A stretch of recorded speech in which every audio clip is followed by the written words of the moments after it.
Aujourd'hui, on reçoit deux pères aidants de la SQS, Simon Lompré et Chad Chouinard, une participante du programme qui s'appelle Danielle, et puis la chercheuse Geneviève Soulier, qui est responsable du projet de recherche de ce projet-là.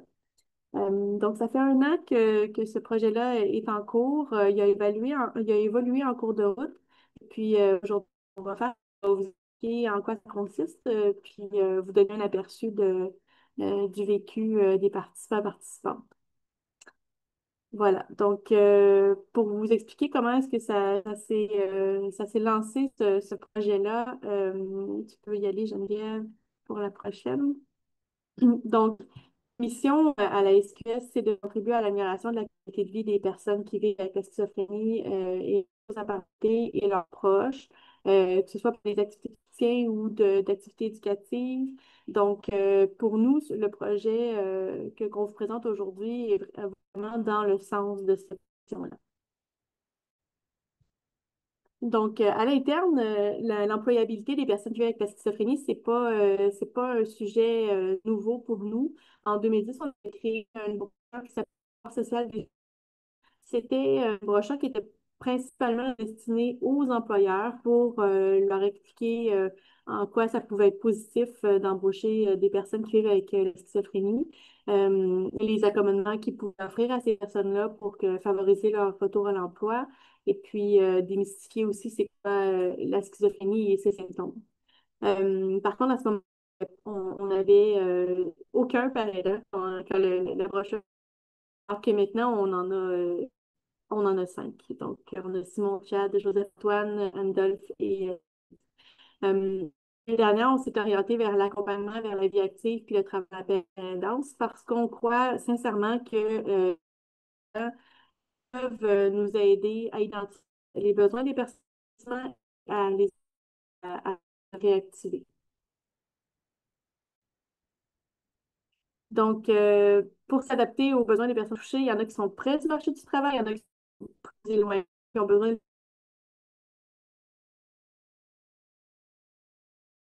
vie. Notre projet, en soi, on a souhaité le faire à sens obligatoirement accès à l'emploi. Les participants ne sont pas comme dans des programmes de réinsertion socio-professionnelle orientés directement vers un projet d'emploi. On est vraiment dans l'accompagnement où la personne est rendue dans sa vie, qu'est-ce qu'elle désire pour elle. Et puis, ça peut tout autant être des activités comme du bénévolat, des stages, mais aussi tout simplement de reprendre une vie active pour améliorer son processus de rétablissement. Donc, on a rencontré des partenaires communautaires en employabilité et puis ça nous a permis de comparer qu'est-ce que eux offrent par rapport à ce qui manque selon nos parents.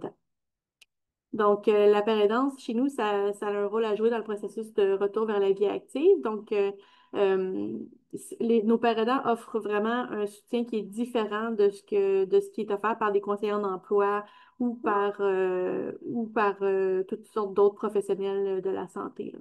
Donc, voilà. Donc, puis on souhaite que nos pérédants fassent le pont avec les organismes d'insertion. Donc, on peut le voir comme une espèce de préparation pour ceux qui le souhaitent, de préparation à un retour vers l'emploi, donc à une préparation à un programme de réinsertion socio-professionnelle. Dans tout ce processus-là, on s'est dit que c'était pertinent d'avoir des données là-dessus parce on en a très peu. On sait qu'il y a beaucoup de gens qui vivent avec la schizophrénie qui souhaitent se réactiver et ou retourner à l'emploi.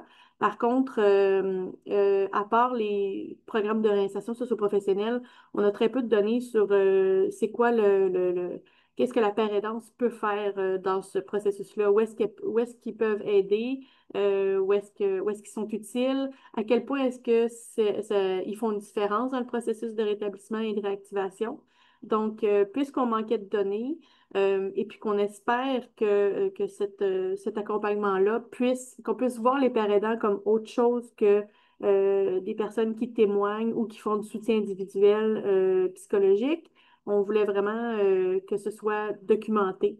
Donc, dans cette idée-là, on est allé approcher Geneviève pour voir comment est-ce qu'on pouvait faire une recherche là-dessus, puis on s'est orienté vers une approche participative. Est-ce que, Geneviève, tu voudrais nous parler des avantages et des enjeux de l'approche participative? Oui, absolument. Cette approche-là est venue naturellement dans notre processus parce que justement, c'est une approche qui permet de construire une idée de projet ensemble. Donc, pas nécessairement de partir seulement des connaissances issues de la littérature scientifique, par exemple, mais vraiment de créer des projets de recherche qui viennent répondre à des besoins réels par les personnes concernées, dans le fond, par les questions de recherche qu'on se pose. Euh, donc, parmi les avantages, ben, c'est certain que ce genre de projets-là ont des impacts très concrets à la fin du projet. Donc, les résultats peuvent être utilisés par les milieux.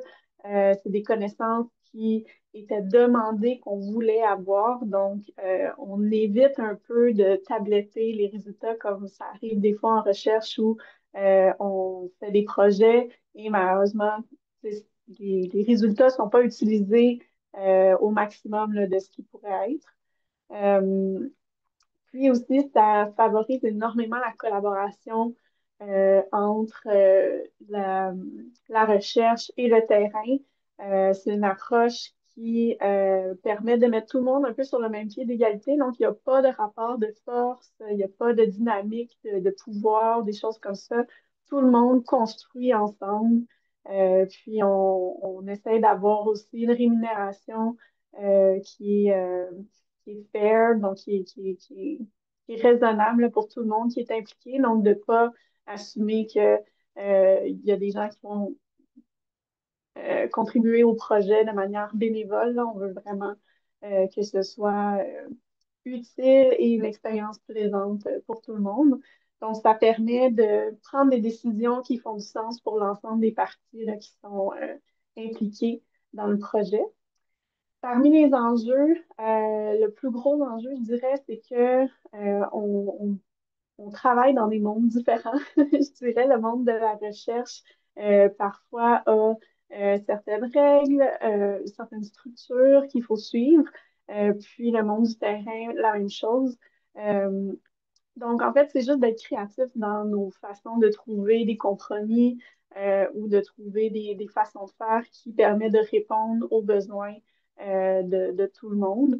C'est ce qu'on a eu l'occasion de faire, je pense, dans ce projet-ci, d'être créatif et d'être flexible tout au long du processus pour que tout le monde qui est impliqué euh, trouve son compte et que ça fasse du sens dans toutes les différentes structures.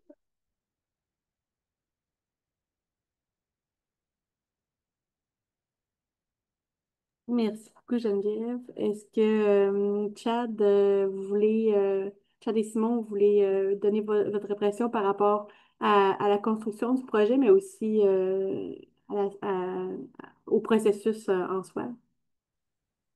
Oui, bien en fait, moi et Chad, on a consulté les documentations qu'on a eues pendant nos formations de père aidant. Tout ce qui concerne le rétablissement, tout ce qui peut, comment je dirais, faire ressortir l'expérience de la maladie et du rétablissement et du travail, ces trois parties-là de notre cheminement. Et on s'est servi de ce matériel-là pour bâtir en progression notre atelier. On a beaucoup de matériel. Généralement, on n'a pas le temps de passer à travers tout ce qu'on a, mais ça s'applique très bien. Et, on a fait un groupe cette semaine. Oui, c'est hier qu'on l'a fait et on a utilisé un document, entre autres, qu'on n'avait pas utilisé la première fois et qui a été très utile. Bref, c'est encore en friche. On essaie aussi de sortir avec un programme là, qui va pouvoir être utilisé par la suite par les autres. Et Chad, je ne sais pas si tu veux dire un mot.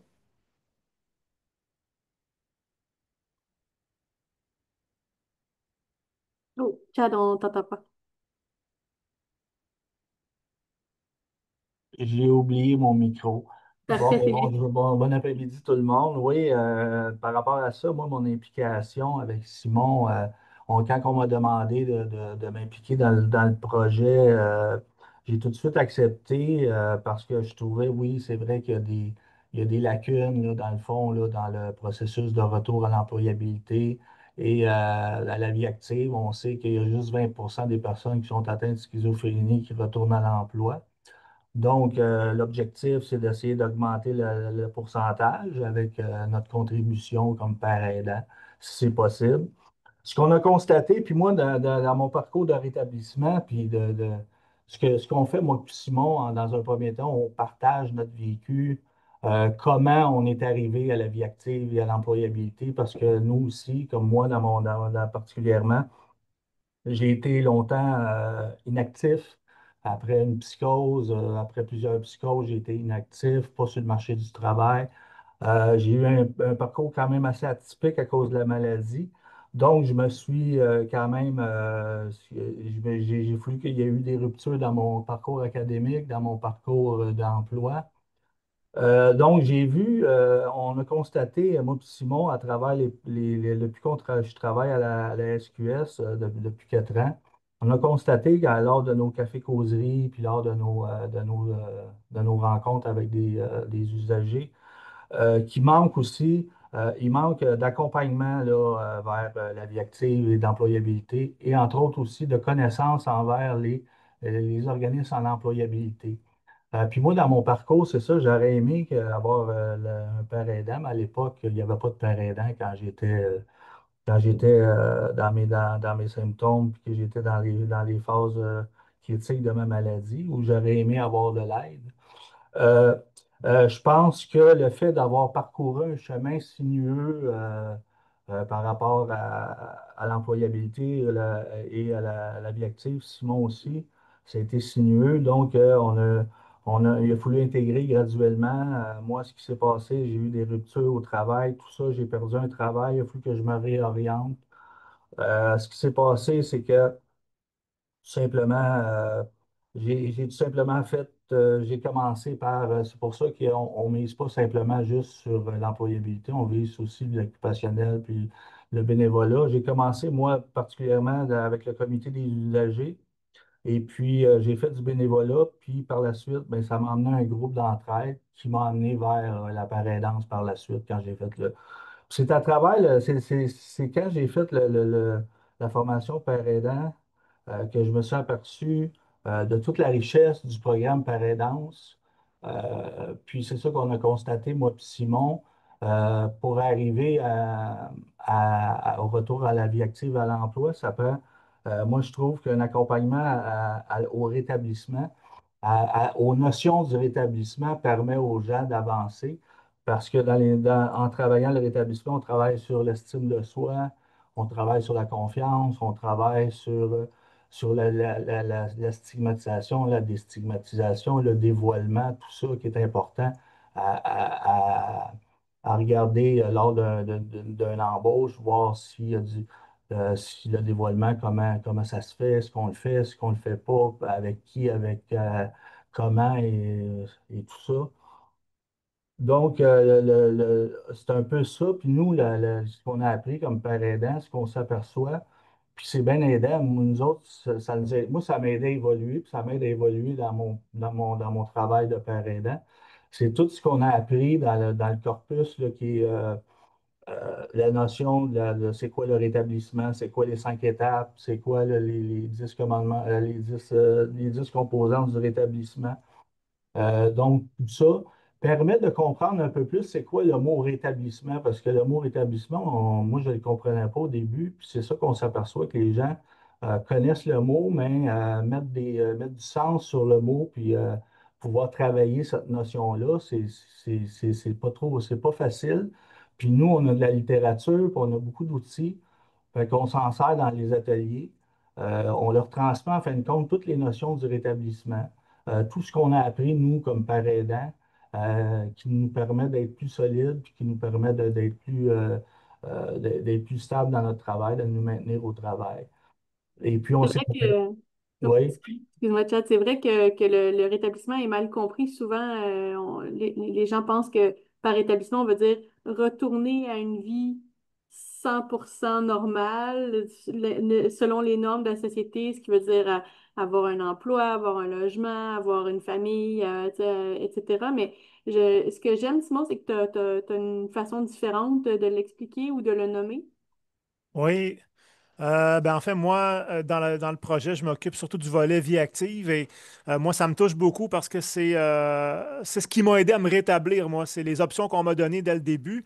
Et puis, j'ai commencé, par exemple, à faire des ateliers d'écriture avec un ami que je connaissais quand je suis sorti de l'hôpital. Et puis, c'était une activité que j'aimais, donc ça me permettait de sortir de chez moi et de rencontrer des gens. C'est un peu ça qu'on essaie de donner aux gens dans l'atelier, de leur dire qu'ils ont des options, qu'ils peuvent regarder un peu ce qu'ils ont envie de vivre et essayer de voir si quelque chose correspond ou si, comme on dit à l'atelier, souvent, on dit si on ne trouve pas la première fois, on peut essayer une deuxième fois, une troisième fois et continuellement essayer d'aller vers ses rêves, si on veut. Et puis c'est ça, moi, ça a été, la maladie, ça a été une grosse déception. J'ai passé 1 an et demi avec la maladie. J'ai eu 3 hospitalisations. Je suis ressorti de là démoli, si on veut. Puis, d'une certaine façon, moi, la contrainte sévère à l'emploi, ça a comme été un soulagement parce que j'étais pas prêt du tout à l'emploi. J'avais la tête pleine d'histoires. J'étais dérouté. La santé physique aussi y avait goûté d'une certaine façon. Là, j'étais épuisé. Et puis, c'est ça, il a fallu que je fasse le ménage un peu de toutes ces histoires-là. Et ça a pris plusieurs années. Ça ne s'est pas fait dans quelques mois. Ça a pris un bon 2, 3, 4 ans. Et puis, ce qui a aidé, c'est que j'ai accepté tout de suite l'aide qu'on m'a offert et j'ai coopéré avec l'équipe traitante. Et c'est ça, j'ai commencé par faire de l'ergothérapie. J'y croyais pas, mais je me rendais aux ateliers, puis je faisais ce que je pouvais, je prenais ce que je pouvais. Et puis, c'est ça, comme je disais tantôt, mon premier pas, ça a été l'écriture. Ensuite, j'ai commencé à jouer aux échecs 2, 3 fois semaine pour voir si j'avais encore de la concentration, de l'intelligence.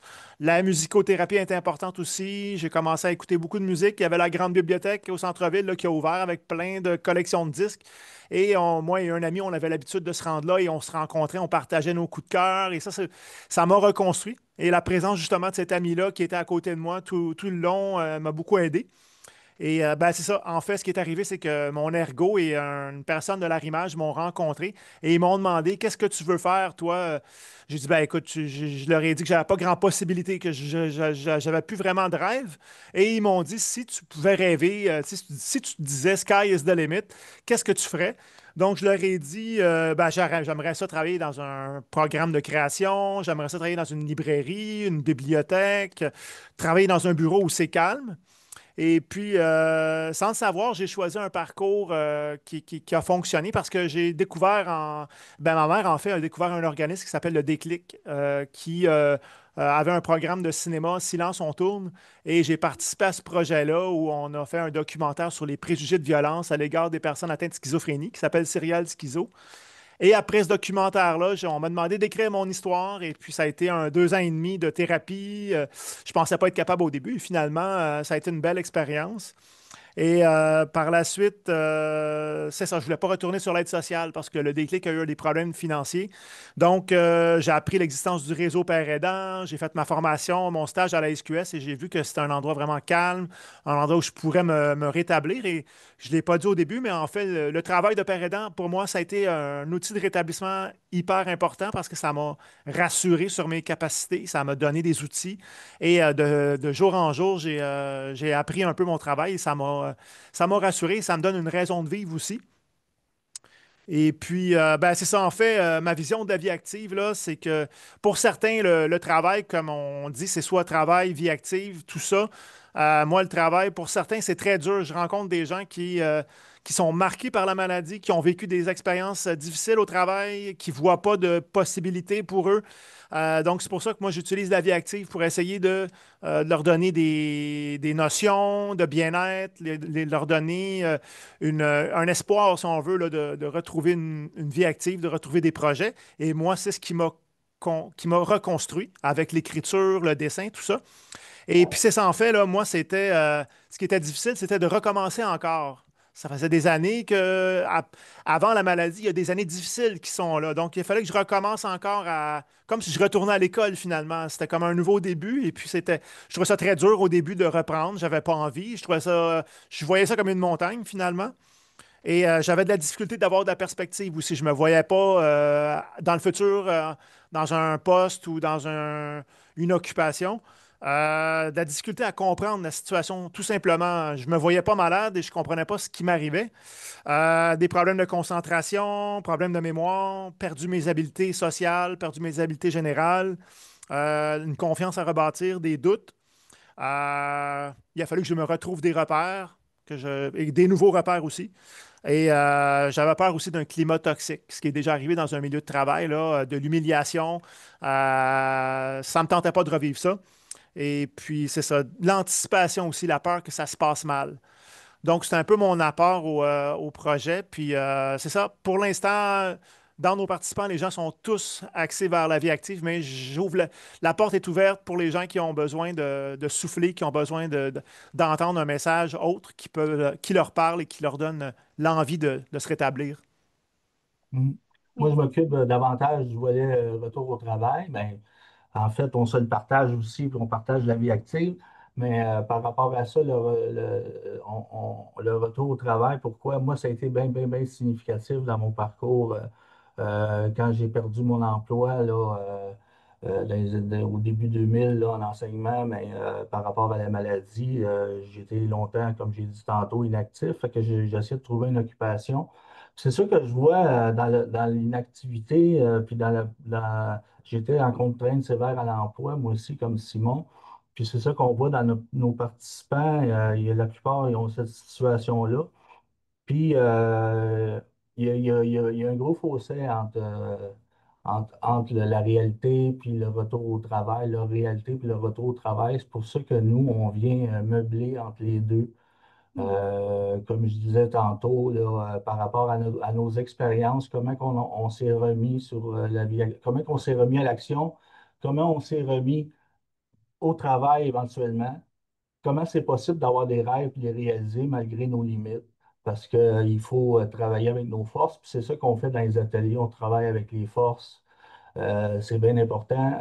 On travaille avec les qualités des gens. Donc, c'est un peu des ateliers de croissance personnelle à la fois, parce que du rétablissement, c'est de la croissance personnelle menant à une vie heureuse là, malgré un diagnostic. Donc, c'est un peu ça. Donc, les ateliers, il y a différents thèmes. Chad, attends, on voulait parler aussi Ben, je des voulais juste défis par terminer comme rapport. ça, OK. en disant qu'il y a Vas-y. différents thèmes, puis ces thèmes-là permettent d'augmenter le coffre à outils, puis ça permet ils sont moins laissés à eux-mêmes là, dans leur parcours parce qu'il va y avoir des organismes d'employabilité, puis nous, on va les accompagner à aller faire le pont, comme disait Tania tantôt. Absolument. Puis dans la construction de ce projet-là, puisqu'on est parti de rien, puis on n'a pas on a une expertise en paire aidance, on n'a pas d'expertise en employabilité. Donc en fait, ça a été quand même un enjeu de planifier puis de structurer le programme. Est-ce que vous voulez nous en dire un petit peu plus, Chad et Simon? Oui, ben, par rapport à ça, de planifier de planifier les ateliers, puis planifier aussi le projet, puis l'orientation du début, comment on voyait ça. On pensait on était beaucoup à avoir de participation à un moment donné par l'intérieur de l'inscription du site. Puis l'année passée, c'est pas de même que ça s'est passé. On a eu l'aide. C'était plutôt les gens de l'interne à, euh, en réadaptation ici à l'Institut universitaire en santé mentale de Montréal, qui sont en psychiatrie et en réadaptation. Et puis, eux, ils venaient, sont venus tout au long des sessions. Puis, il y avait des gens de l'extérieur, mais il y en avait moins. Donc, il y a le groupe, l'année passée, on était jusqu'à 15. Et puis cette année, c'est le fun, c'est toutes des nouvelles personnes. Puis ça part. Maintenant, c'est toutes des personnes qui sont membres. Puis c'est toutes les personnes qui sont là, ben, pour le moment, ça commence, comme souvent on dit. Puis ils sont 5, mais c'est des personnes de l'extérieur. Puis ce qu'on voit ici en particulier, ben, c'est que les gens, oui, sont prêts. Ils nous mentionnent qu'ils sont prêts au travail, mais souvent, on voit l'écart qu'il y a, puis on est là leur aider à diminuer leur écart, puis être capable, là, par eux autres mêmes, à être capable de faire les démarches. Puis on leur donne un peu d'encouragement et d'espoir là, pour qu'ils puissent se mobiliser. Puis on essaie on va faire cette année, on va faire des activités. On va essayer de faire du bénévolat avec eux. On a un projet là, qu'on veut les amener à se mobiliser, pas juste faire des ateliers puis donner la théorie pour faire des exercices, les amener dans la communauté, s'impliquer et puis contribuer, ce qui permet que c'est la vie active. C'est dans la société que ça se passe. Je pense que ça permet tout ça euh, de donner la chance aux gens là, d'avoir une meilleure chance dans le futur là, d'avoir des opportunités là, pour qu'ils puissent se réinsérer dans la communauté. Mhm. En effet. Simon, tu voulais ajouter quelque chose? Oui, souvent, ça arrive dans l'atelier qu'on a des questions, des participants qui nous posent, par exemple, par rapport à l'emploi, à tel programme. Puis souvent, on voit dans leurs questions qu'ils ont un recul. C'est comme, ils savent pas comment se rendre jusqu'au bout pour aller vers l'emploi ou pour consolider leur situation. Fait que nous, on est là, on témoigne, puis on leur dit, ben moi, je l'ai vécu de telle façon, puis ça prend un peu de temps, faut soit recommencer, faut réessayer, ou tel travail, ça implique telle capacité. Fait que souvent, on voit les questionnements parce qu'on est tous passés par là, donc on sait pas mal Oui. qu'est-ce qui empêche les gens de retourner à la vie active ou à l'emploi. Oui. Puis vous pouvez bien prendre en compte le fait qu'il y a des symptômes, puis que c'est Mm. difficile, puis avec l'historique de ce que vous avez vécu pendant peut-être l'hospitalisation ou le rétablissement, c'est pas évident, là. Vous avez vraiment un point de vue vraiment expérimenté, selon moi. Euh, OK. On peut passer à l'autre slide, mais je voulais mentionner au niveau du recrutement, je pense que c'est important de savoir que notre programme démarre en septembre, dure jusqu'en avril avec une pause pendant le temps des fêtes, mais le recrutement se fait en continu. Donc, si quelqu'un est intéressé à joindre, que ce soit au mois de novembre ou de février, vous êtes toujours les bienvenus, puis on vous prend où est-ce que vous êtes rendu, puis les parrainants s'adaptent à vos besoins pour construire avec vous ce que vous avez comme projet, là. Donc, faut pas hésiter à joindre à nous. Puis, c'est ça, on a des personnes qui sont... l'année dernière, on avait surtout des personnes qui étaient hospitalisées. Cette année, c'est une bonne nouvelle d'avoir des gens de l'extérieur. C'est intéressant aussi d'avoir une composition mixte du groupe parce que ceux qui sont plus avancés dans leur processus de recherche d'emploi ou de parcours vers l'employabilité peuvent vraiment inspirer ceux qui sont plus éloignés puis qui voient pas de lumière au bout du tunnel, là. Donc, tous les profils sont les bienvenus. Chad et Simon, vous aviez déjà de l'expérience, bon, en tant que père aidant, dans votre vécu expérientiel, mais vous êtes aussi des formateurs au centre de rétablissement? Oui, on a chacun notre formation, on a fait avec le CASR, en fait. Et Mhm. puis, on apprend en fait, on vous donne de la formation, c'est pour donner des formations. Fait que on a un genre de certification pour donner des formations, puis pour aussi créer des formations. Ça fait longtemps qu'on anime des cafés causés sur les unités aussi. Fait qu'on est habitué de faire des discussions, des rencontres de groupes d'entraide. C'est ça, notre groupe, c'est fait sous forme d'entraide. Parce que Mhm. c'est rien de mieux que l'entraide pour arriver à un but. Moi, c'est ça qui m'a sauvé, l'entraide, en fait. C'est ça qui m'a fait avancer, qui m'a fait pousser vers l'action. C'est de me mettre avec les gens, de m'ouvrir, de parler. C'est ça qu'on leur donne un espace de parole. Euh, Puis c'est sûr qu'il y a des notions qu'on donne du rétablissement, mais on leur donne beaucoup un espace pour qu'ils puissent parler, de développer leur habileté sociale, développer aussi leur, leur goût, puis de retrouver la motivation à faire des choses. euh, Parce qu'on sait qu'avec la maladie, on perd le goût à un moment donné avec certains symptômes, surtout les symptômes négatifs. De retrouver seul, de se mobiliser, c'est difficile. Fait qu'en groupe, tous les gens s'entraident là, en partageant les uns les autres, là. C'est à cause de toutes ces forces-là que c'est vous deux qui avez pris l'initiative de ce projet-là, parce que vous en aviez eu l'idée, mais aussi parce que vous avez toutes sortes d'expériences et d'expertises complémentaires qui font que vous pouvez soutenir ce projet-là. Est-ce que Geneviève, tu pourrais changer de... Voilà. J'aimerais ça qu'on parle un petit peu plus du déroulement des ateliers, puis on pourra terminer ce volet-là avec un témoignage de Daniel qui a fait le parcours l'année dernière. Ben, la façon dont Oui. ça fonctionne, je peux y aller rapidement, puis Simon, tu pourras poursuivre si tu veux. Le déroulement, dans un premier temps, quand on arrive, ben, on accueille les personnes. Il y a toujours du bon café avec des chocolatines et puis des bons muffins. Et puis le déroulement, on commence toujours avec ce qu'on appelle un comment ça va. En anglais, ils appellent ça un WhatsApp. Ça vient des États-Unis, d'un projet citoyen, entre autres, à New Haven, au Connecticut. Donc, le comment ça va, c'est tout simplement qu'on fait un tour de table, on brise la glace, on dit ce qu'on a fait durant la semaine, les bons coups, les mauvais coups, les actions qu'on a prises durant la semaine pour se mobiliser, tout ça, on les échange. Par la suite, mais il y a des thématiques, là, il y a un thème à chaque fois. Comme hier, c'était la notion du rétablissement dans son ensemble. On a fait une activité qui était il y avait à se mettre en équipe pour créer euh, une définition en équipe du rétablissement. Puis par la suite, on a fait une définition en grand groupe du rétablissement. Et puis, on a réuni, puis on a donné des notions de rétablissement qui sont bien connues là, dans l'appareil danse. Ça a parlé le groupe. Je pense que c'est ça, ces thèmes-là. Il y a il y a toujours un comment ça va, un thème, puis un retour.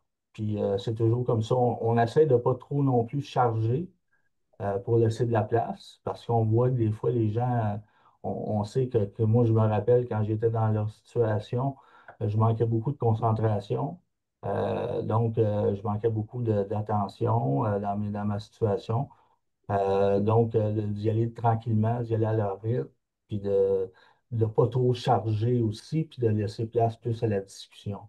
Oui, il y a une Donc, belle écoute de votre part parce que vous êtes capable parce que vous savez qu'est-ce que c'est de devoir se concentrer comme ça, là. Oui. ouais. Puis c'est Moi, ça. Puis, oui, vas-y, c'est bon. j'ajouterais que c'est étonnant de voir à quel point le matériel qu'on a peut vraiment être utile. Moi, mes craintes au début, c'est qu'on ait une formation trop lourde pour les gens à cause de la concentration et tout. Mais Chad le vulgarise bien, il connaît bien les différents volets de la paire aidance et on rend ça le plus simple possible. Et quand on voit qu'il y a une question qu'on doit répondre, on s'arrête, on prend le temps de faire le tour, on pose des questions, on témoigne aussi pour montrer là, de quoi on parle et comment ça peut être utile dans le retour à l'emploi ou la vie active. Puis c'est ça, ça se déroule dans l'entraide et on le dit, là, par exemple, hier, il y avait une personne qui se demandait qui avait des trop grandes attentes, si on veut, qui était pressé un peu d'aller vers l'emploi. Et moi, je lui ai dit qu'on allait prendre le temps dans tous les ateliers de répondre à ses questions, à chacune de ses questions, qu'on allait prendre le temps de voir tous les volets, qu'à la fin de l'atelier, elle aurait une très belle vision, si on veut, là, de son parcours, de ses possibilités.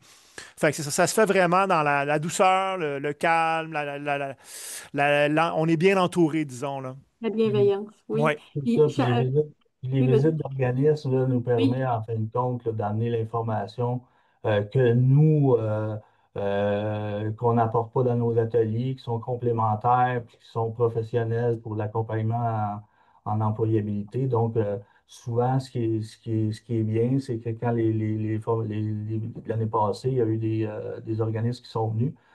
Puis les participants ben, se sont tout de suite proposés d'avoir un rendez-vous avec la ressource comme telle pour avoir de l'information, tout ça. Donc, juste le fait de les mettre en contact, tout ça, parce que moi, je me rappelle à l'époque de juste faire un contact, d'appeler, tout ça par moi-même ou d'aller chez les ressources, tout ça, c'était difficile. Donc, d'amener les ressources pour qu'ils puissent les connaître, parce que moi, ma difficulté, c'était ça quand j'ai sorti de l'hôpital. C'est que je n'avais pas de connaissances par rapport aux ressources il y a beaucoup de ressources en santé mentale, mais on les connaît peu. Puis surtout en employabilité, je connaissais pas, je savais pas qu'il y avait des programmes d'employabilité. Puis on voit que les gens le savent pas. Il y en a beaucoup qui ne le savent pas. Il y a des intervenants qui le mentionnent, puis il y a des médecins qui le mentionnent, mais c'est pas tous les médecins et les intervenants. Donc, on essaie de pallier à ça dans le sens où ces organismes sont importants à découvrir pour eux parce que c'est eux qui vont les accompagner là, dans leur cheminement puis qui vont leur aider à prendre leur place là, dans le marché du travail. Absolument, c'est des partenaires qui sont vraiment importants pour nous parce qu'ils viennent vraiment enrichir le programme. On veut pas faire juste de la paire aidance, on veut vraiment être la courroie de transmission entre le retour à la vie active puis l'employabilité ou les projets ou les programmes de réactivation si c'est ce que la personne souhaite. Donc, on n'est pas des experts de réinsertion, eux, ils le sont, et puis on est vraiment plein de gratitude pour le fait qu'ils viennent à nous puis qu'ils viennent à nos participants. Est-ce qu'on pourrait entendre Daniel pour avoir son point de vue? Je pense que Simon, tu voulais l'interroger pour Ben montrer oui. un peu le style des ateliers. Ben oui, comment ça va, Daniel? Ça va bien. Oui, est-ce que tu aimerais te présenter un peu brièvement, dire pourquoi tu es là aujourd'hui? Moi, je suis là aujourd'hui pour donner mon témoignage. Euh, moi, mon parcours, euh, Oui, est-ce que tu peux nous décrire ton expérience avec le projet emploi? Comment tu as trouvé ça? Qu'est-ce que ça t'a apporté? j'ai trouvé ça très bien et c'est excellent. Euh, j'aime le groupe, puis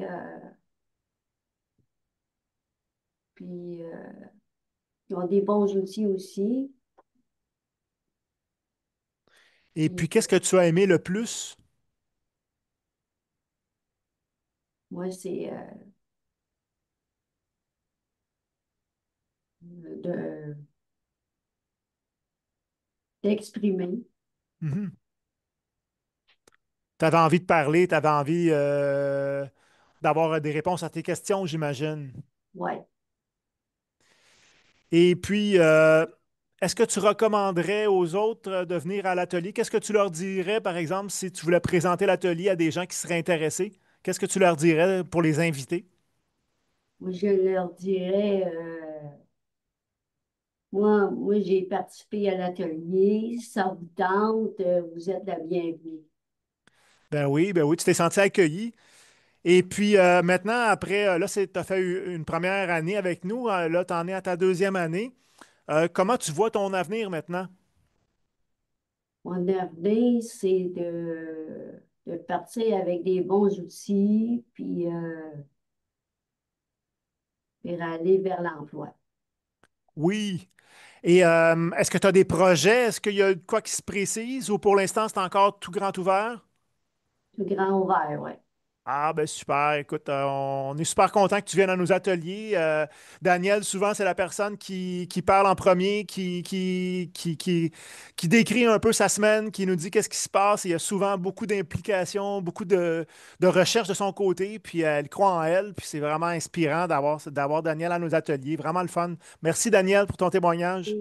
Merci Daniel, c'est le fun que tu sois là avec nous. En plus, Daniel, elle est certifiée de l'année passée, donc elle peut apporter beaucoup aux nouveaux membres du groupe qui sont là cette année. Mais oui, assurément. Mais Merci oui, beaucoup, Daniel, pour ce premier témoignage-là. On espère qu'il y en aura d'autres. On apprécie vraiment. on peut la féliciter parce que c'est son premier témoignage. Ouais. Oui. Merci beaucoup. Mais, Est-ce que, bon, donc, dans les défis puis les forces qu'on avait pour lancer ce projet-là, on se disait que ben, une des forces, c'était d'avoir une bonne connaissance sur le rétablissement ou comme Simon aime l'appeler, le mieux-être, qui est peut-être une façon plus significative de le nommer. On voulait que ce soit documenté pour que ça puisse pour que cette initiative-là ne reste pas juste au sein de la SQS, mais qu'elle puisse être reprise, puis avec puis qu'on puisse démontrer son succès avec des données. Geneviève, est-ce que tu veux nous dire un peu de quelle manière vous nous soutenez, puis où est-ce qu'on s'en va avec ça? Oui, absolument. Ben, c'est ça. On a pu, grâce à un financement là, de Société inclusive et la Fondation Lina Mireille nous plutôt. Capitaux, et voilà, merci. D'ajouter ou de coller un projet de recherche à ce projet d'atelier vers la vie active. Euh, Puis, dans le fond, ce que ça va nous permettre de faire, c'est de documenter tout notre processus de A à Z, puis de voir les impacts aussi des ateliers. Comme on a dit au début, étant donné on n'a pas beaucoup de connaissances sur cette approche-là de la paraidance en lien avec la vie active et le travail en particulier. On a adopté une approche plus qualitative qui veut dire qu'on pose des questions ouvertes aux gens, on veut savoir leur expérience, comment ça s'est passé. Puis une question à laquelle on essaie de répondre, c'est de savoir justement, comme on a dit tout au long du webinaire, comment est-ce que la paraidance permet de faire une espèce de pont entre les personnes qui vivent avec la schizophrénie et les psychoses apparentées et la vie active ou les organismes de réinsertion? Euh, donc, comment est-ce que ça devient un morceau manquant dans le puzzle de la vie de plusieurs personnes? Donc, c'est un peu ça, la question à laquelle on veut essayer de répondre. Puis, l'approche participative, comme on parlait tantôt, notre collaboration fait en sorte qu'on peut amener les expertises de tout le monde ensemble pour créer ce beau projet-là. Donc, du côté de la recherche, ben, nous, on apporte l'expertise plus de la méthodologie, de comment documenter, comment aller présenter ou mobiliser ces belles connaissances-là. On a eu plusieurs occasions de présenter tout le monde ensemble au Québec et ailleurs, donc on est super content de ça. Puis, on a aussi toutes les expertises de la SQS comme entité, dans le fond, communautaire, là, en lien avec la schizophrénie, l'expertise expérientielle des pères aidants. Donc, on met toutes ces belles expertises-là ensemble, puis ça donne notre projet d'atelier et de recherche combiné qui est vraiment génial, là. Oui, absolument. Puis tu sais, on se sent vraiment partie prenante quand on parle de recherche participative. On a l'impression d'être vraiment un beau modèle de recherche participative parce qu'on est impliqué dans toutes les étapes du processus de recherche aussi. Donc, en fait, ce qu'on sent, c'est que Geneviève et son équipe sont vraiment là pour nous soutenir puis pour s'ajuster à la réalité des ateliers. Donc, on est questionné tant au niveau de la forme des ateliers que euh, les questions qu'on pourrait poser au focus group pour que ce soit pertinent, puis même la formulation des questions, les pairs aidants ont été impliqués là-dedans pour s'assurer que ce soit clair et bien compris. Et puis puis on a un journal de bord, on a des assistantes de recherche qui font un retour avec les pairs aidants à la fin de chaque atelier pour pouvoir documenter comment ça se passe. Puis effectivement, on a fait des présentations. On a fait une présentation à Société inclusive à Québec. On est allé au colloque de l'ACFAS du Raccord pour présenter le projet, puis mettre de l'avant le fait que c'est important que les personnes, les premières concernées participent à la recherche. Puis Geneviève, je crois que tu es allée à Chicago présenter le projet aussi.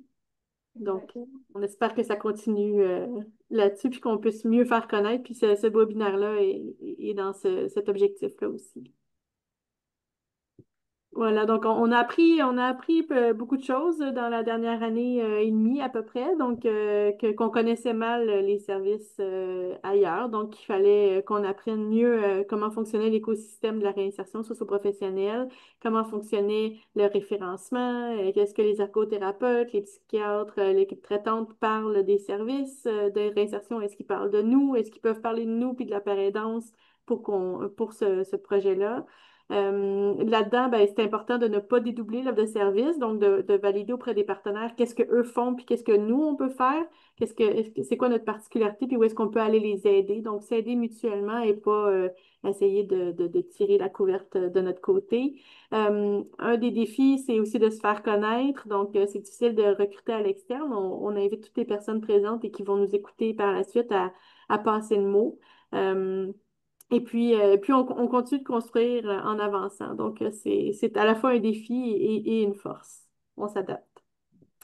Je voulais vous parler des partenariats justement qu'on a tissés. L'année dernière, on a reçu des organismes. Ben, cette année, on en reçoit encore plus. Puis cette liste-là n'est pas complète, mais on va recevoir la Maison Hop qui fait un clubhouse, c'est ce qui est une initiative qui est unique au Canada.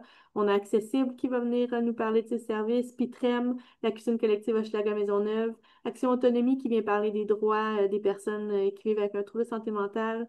On a une troupe de théâtre qui va venir nous parler de rétablissement puis de réactivation par le théâtre. On a l'arrimage, etc. Donc, tous ces partenaires-là sont vraiment importants dans notre projet.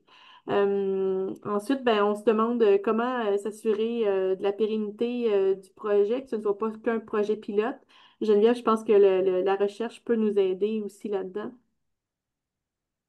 Oui, absolument. Ben justement, en ayant documenté tout le processus, puis en ayant fait des analyses pour voir les résultats et les impacts, ben, ça permet d'avoir des notions, des données concrètes à présenter, par exemple, aux personnes là, qui prennent les décisions par rapport au financement. Ça permet de documenter cette approche-là pour qu'éventuellement, quand il y aura assez de preuves accumulées, que ce soit une approche qui est vraiment utilisée par tout le monde. Tu sais, on espère, j'imagine, un jour que ce soit normal dans le processus pour les personnes d'avoir accès à ce genre de service-là, peu importe où est-ce qu'elles vivent dans le Québec ou l'hôpital à laquelle elles sont attachées, par exemple.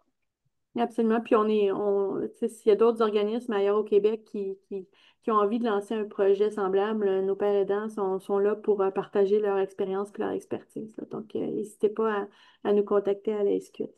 Donc, ça se termine sur une photo de notre cohorte de l'année dernière. Donc, on est très heureux d'avoir pu accueillir toutes ces personnes-là. Puis, je pense qu'il faut souligner leur persévérance puis leur mobilisation parce que c'est pas évident de s'impliquer dans un processus comme ça puis de se présenter toutes les semaines, même quand on va pas super bien ou quand on est fatigué ou des fois on a moins envie de voir quelqu'un. Donc, c'est vraiment super de voir que ces personnes-là se sont commises puis ont pris l'engagement envers elles puis envers les autres d'être là tout au long de l'année. Donc, voilà, et si les personnes présentes ont des questions pour les pères aidants, pour la chercheuse, n'hésitez pas à le faire, que ce soit dans le chat ou dans les questions-réponses. Vos commentaires généraux aussi sont les bienvenus. Ce que je pourrais vous demander en attendant, qu'est-ce que vous avez aimé le plus du projet jusqu'à présent, les pères aidants? Ben, c'est d'avoir l'année passée, c'est d'avoir les gens évoluer, les gens Mhm. prendre des initiatives, exprimer leur démarche, d'exprimer comment ils se comprennent mieux, ils comprennent mieux la maladie. Puis aussi comment ils peuvent composer avec leurs problèmes, puis comment en parler de façon à ce qu'ils ne soient pas stigmatisés ou brimés dans leurs Mhm. droits. Donc, c'est un peu, c'est le fun à voir. Puis moi, ce que j'ai bien aimé, c'est le lien avec les organismes d'employabilité, avec les participants. Il y a eu un bon contact. C'était le fun de voir les organismes s'impliquer avec nos participants, puis d'échanger avec eux, là. C'est riche, là. Mhm. Mm. Moi, je dirais que c'est que j'ai aimé que les gens se présentent de façon positive. Chacun qui se présentait à l'atelier était comme, OK, on va parler emploi, on va parler vie active, on va en apprendre. Les gens se présentent puis sont Ils nous écoutent, il y a une belle discipline, il y a une belle écoute, ça se passe super bien. Puis moi et Chad, on se complète bien aussi, ça c'est un autre facteur important, là. On a créé un programme qui fonctionne bien, qui répond aux attentes, puis c'est toujours en évolution. Puis ben, c'est ça, c'est le fun de voir quand que les gens ont des nouvelles activités, ont des nouveaux projets, apprennent de l'atelier.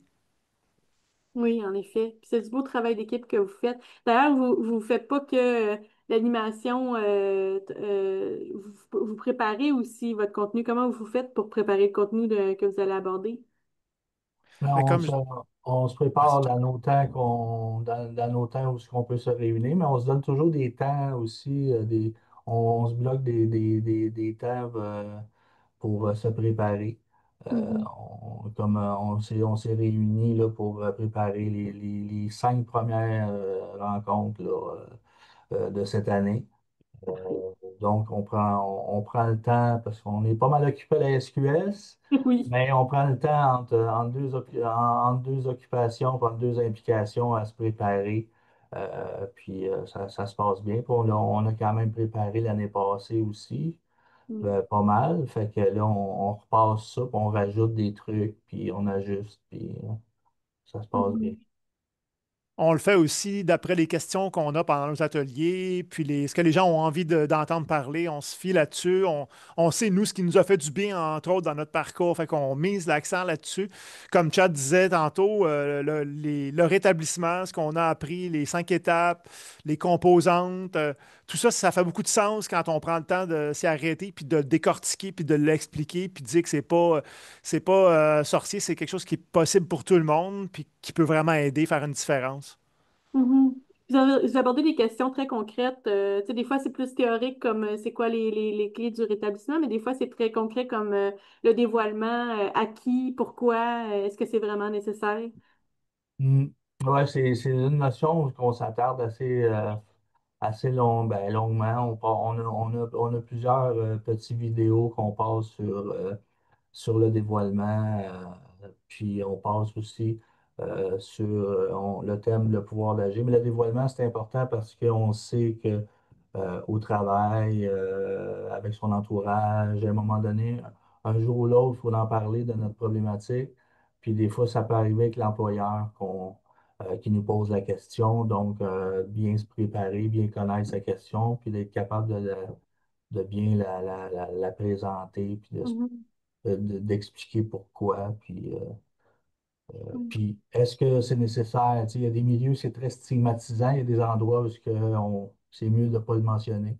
Puis, il y a des endroits où on le mentionne, mais les employeurs devraient davantage avoir d'ouverture, puis d'accueillir des gens qui ont des problématiques, là, puis de faire des accommodements là, de plus en plus, parce que c'est important parce que c'est des gens qui ont beaucoup de talent, puis de qualité, de force. Il y a beaucoup de personnes là-dedans qui pourraient travailler même à temps plein, puis qui pourraient contribuer, là, puis Oui. on en échappe. Puis c'est important de, de regarder, de voir, parce que ces personnes-là, ce qu'ils veulent, c'est que d'être comme tout le monde, là. C'est comme nous, ce qu'on veut être, tout le monde va être heureux et puis avoir une vie active et avoir un emploi pour vivre, bien vivre, là. Mhm. Est-ce que, Mm. est-ce que vous avez des exemples de personnes qui ont pris, tu sais, vous aviez dit tout à l'heure qu'il y en avait qui avaient pris contact avec les organismes Oui, de réforme. mais il y en a un qui a pris contact avec l'Arrimage, OK? puis il a été pour le programme comment on appelle ça, le programme d'entretien, entretien OK. ménager. Et donc, il a fait affaire avec puis il y en a d'autres ont rentré en contact avec le prix thème, le prix thème. L'épitrème. Ouais, et puis le prix thème. Et donc, c'est ça, il rentre à compte. Fait que, oui, il y a plusieurs personnes qui ont fait des démarches. Il y en a qui ils ont eu des expériences de travail aussi. Il y en a qui ont commencé, ont fait 2, 3 séances, puis ils étaient prêts. Ça leur a juste donné un élan pour Mhm. aller faire leur démarche. Puis ils ont tout de suite été faire une démarche. Puis il y en a qui ont trouvé un emploi tout de suite au début. Puis après ça, on les a pas revus. Mais l'important, c'est correct parce que l'important, c'est qu'ils Oui. soient actifs et qu'ils soient impliqués. Puis, Puis ils savent que vous existez s'ils ont besoin d'un coup c'est de ça. pouce dans le Euh, futur. Oui, absolument. Euh, Geneviève, est-ce que tu étais là au Focus Group? Il me semble que tu étais là. Ou Non, c'était des... j'avais pas pu. Je pense que j'étais à un autre événement en Oui. même temps. OK. Est-ce que est-ce que vous avez l'intention d'extraire les réponses pour pouvoir commencer la collecte de données prochainement? Oui, absolument. Ben là, en fait, on a une étudiante au doctorat qui vient de commencer son programme là, en septembre, qui va travailler sur le projet. Fait que c'est super cool aussi parce que ça permet, tu sais, de former la relève et tout ça. Euh, donc, Une on a relève pu qui le va faire. croire à l'apport de la paire-aidance dans la Oui, collecte. exactement. Oui. Exact. Fait qu'on a fait ce premier focus group-là avec les participants. Je pense que bientôt, il y a les entrevues avec les parents aidants qui sont prévues, si je me souviens bien. c'est demain. C'est demain, voilà. Fait que c'est ça, on essaie vraiment d'aller chercher le point de vue de tout le monde. On va avoir des entrevues avec les organismes d'employabilité qui sont venus présenter là, dans les ateliers également. Donc, les résultats qu'on va avoir à la fin, c'est qu'on va avoir plein de points de vue de tout le monde, dans le fond, qui vont nous permettre de voir, OK, cette pièce de puzzle-là qui manque, comment c'est vu de la perspective de tout le monde, en fait. Ça va Oui. répondre à plusieurs questions, je pense. Assurément. Puis c'est ça, ça démontre encore à quel point on est dans la construction à mesure qu'on avance. Puis c'est le fun de voir qu'on peut s'ajuster puis qu'on peut bonifier en cours de route, là. Ben, écoutez, il est presque 13 heures. Il y a quelqu'un dans le clavardage qui nous a remercié pour ce Zoom en disant que c'était un très beau projet puis que c'était super de donner de l'information aux membres de la SQS puis aux participants du programme, de les sortir de leur solitude puis de les encourager vers des nouveaux projets. Donc, félicitations. Euh, et voilà. Et pour l'instant, il y a quelqu'un qui demande si on pense faire les rencontres un autre jour que le mardi. Pour l'instant, on a pas mal booké jusqu'en avril les mardis, mais est-ce que ce serait une possibilité? On pourra en discuter. Si vous connaissez des gens qui sont intéressés, contactez-nous, puis on verra les besoins puis les disponibilités de tout le monde. Voilà, donc ben, merci beaucoup pour votre temps, Geneviève, Simon et Chad et Daniel, de nous avoir présenté ce programme-là. Puis on espère que ça permettra à d'autres de s'intéresser au projet puis de nous contacter. Contactez-nous si vous voulez en savoir plus. Bon après-midi tout le monde. Merci. Merci. Tout le Bonne fin de monde, journée. Bon après-midi. Merci beaucoup. bye bye.